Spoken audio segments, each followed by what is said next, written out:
Everyone, it's time for us to go and take a look at the iPhone 14 and compare it against the iPhone 14 Pro Max and see which particular phone is the better one for you. Now, I will definitely tell you, if you don't mind the size and if you do want, some sort of a newer, type of iPhone, then definitely, by all means, I think, the iPhone 14 Pro Max is probably the better one. I would recommend majority of people to go ahead and buy. That one has more features. It's going to be the better one, probably for the, massive, majority of people. But I will also tell you that the iPhone, 14, for the most part, is still a very good iPhone as well. Like that one still kills it. And I probably couldn't recommend that iPhone enough. Like it's such a good iPhone for a lot of people out there. So if you want to pick up either one of these iPhones, links will be down in the description. You can get them from there and you can help support the channel at the same time. Now, the big thing you have to remember is that back in 2022, both these iPhones came out around the same time. So it's not like one iPhone is significantly older than the other one. You are basically getting the same aged iPhone on both, but there are some big differences on the internals, which we'll talk about in a second. Now, with the iPhone 14, this particular iPhone on the front has a 6.1-inch Super Retina XDR OLED display. And this particular phone I think is very good for the most part. Like it's a good panel. It's definitely not like a bad panel by any means, and that's something that's very cool when you're getting this particular device. Like it's a very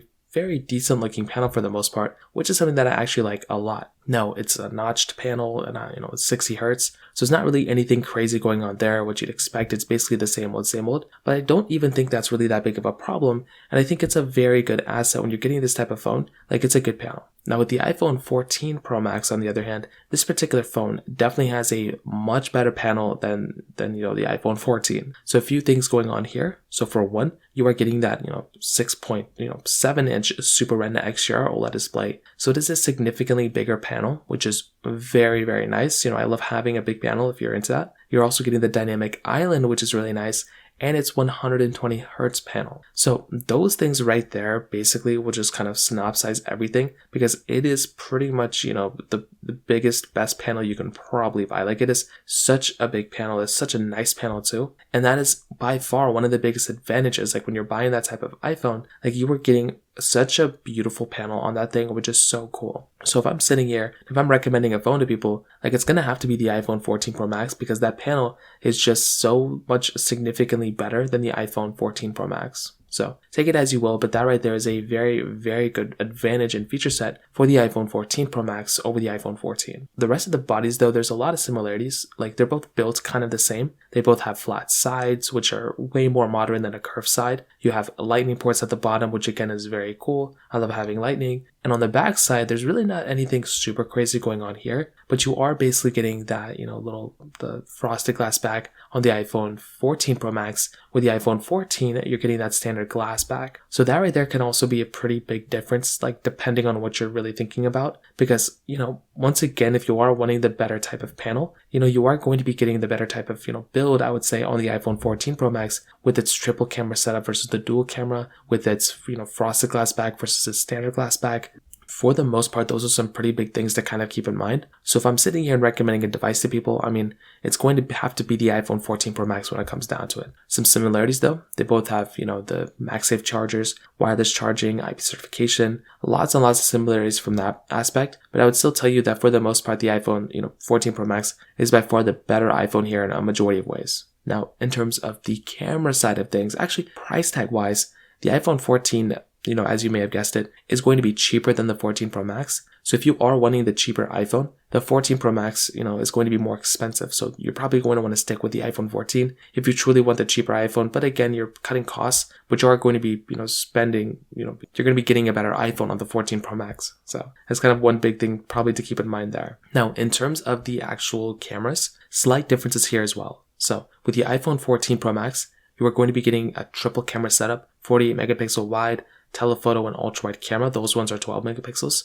With the iPhone 14, you're getting wide and ultra wide cameras where all those are 12 megapixels. And on the front, kind of the same type of camera, like 12 megapixel lenses, so not really even that big of a difference. But you can do 4K at 60 on the front and the back of both of these cameras. But this is the thing I'll definitely tell you between both these phones. with something like the iPhone 14, I think this camera isn't really that bad. It's like a decent camera for the most part. And if you are going through and if you're using this type of lens, like I think you're going to be pretty much fine for the most part. This is a, good type of, camera. And with the iPhone 14, this is also a very good camera. But the 14 Pro Max definitely is a significantly better camera than the iPhone 14. And if I'm sitting here and if I'm like going to go ahead and buy some sort of phone, I definitely would want a device like the iPhone 14 Pro Max with it having a triple camera setup. This is one of the bigger advantages of that particular device, because if you're going to go through and buy some sort of phone, I definitely wanted to have that some sort of, camera setup that the iPhone 14 Pro Max has. I love having a telephoto lens. I love having an ultra-wide camera, and that kind of stuff is actually very, very cool when I'm getting a device like this. So once again, that in and of itself is a very cool thing.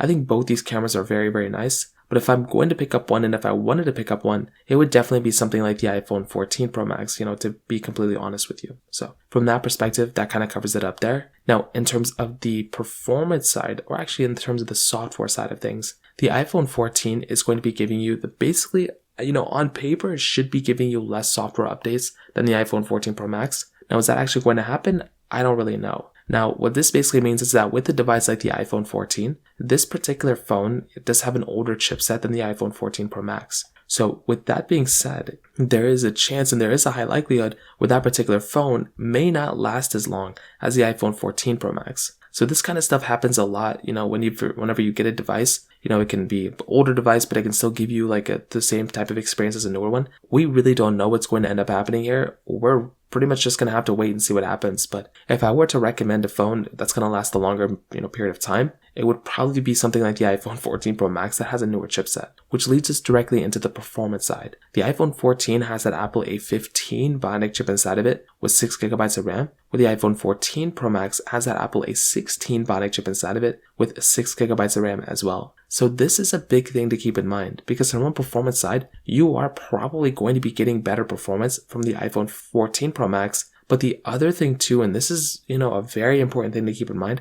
is that with the 14 Pro Max, you are also going to be getting, a newer chipset. The iPhone 14 Pro Max is a great chipset. The iPhone 14 chipset is about the same thing as an iPhone 13. So with that being said, I doubt you want to go and pick up a device that's already going to be, in that particular standpoint where it's already going to be outdated by the time you buy it. And that is kind of the big thing to keep in mind here as well. So take it as you will, but if I'm going to go ahead and buy some sort of device, definitely the iPhone 14 Pro Max is the one that's going to be giving you better performance and a longer lasting phone as well. So I sit here and I tell you, right, to kind of sum up this whole entire video, I would definitely tell you, if I'm going to go ahead and recommend a phone to the average person, definitely an iPhone 14 Pro Max or a phone like the iPhone 14 Pro Max would be the better one I'd recommend the vast majority of people and to the average person. I feel like with the iPhone 14 Pro Max, this particular phone, you're kind of stuck in this weird phase where, the 14 Pro Max is just a significantly better phone. Even though they're around the same year they were released and everything, you're definitely going to be getting a better device, I would say, on the iPhone 14 Pro Max than the iPhone 14. So take that as you will. Again, if I'm going to recommend a device to people, it's probably going to be the iPhone 14 Pro Max. But I would say for the average person out there, you'll probably be okay if you buy something like the iPhone 14 as well. And you're probably not going to notice that massive of a difference, on a day-to-day use, but definitely the 14 Pro Max is the one I'd recommend the average person. So that kind of covers it up there. If you have any other thoughts or questions, let me know in the comment section below. Hit the like button, that will mean so much, but definitely hit that subscribe button. More importantly than everything else, I love every single one of you guys. Hopefully I'll catch you guys in the next video. Peace out till then.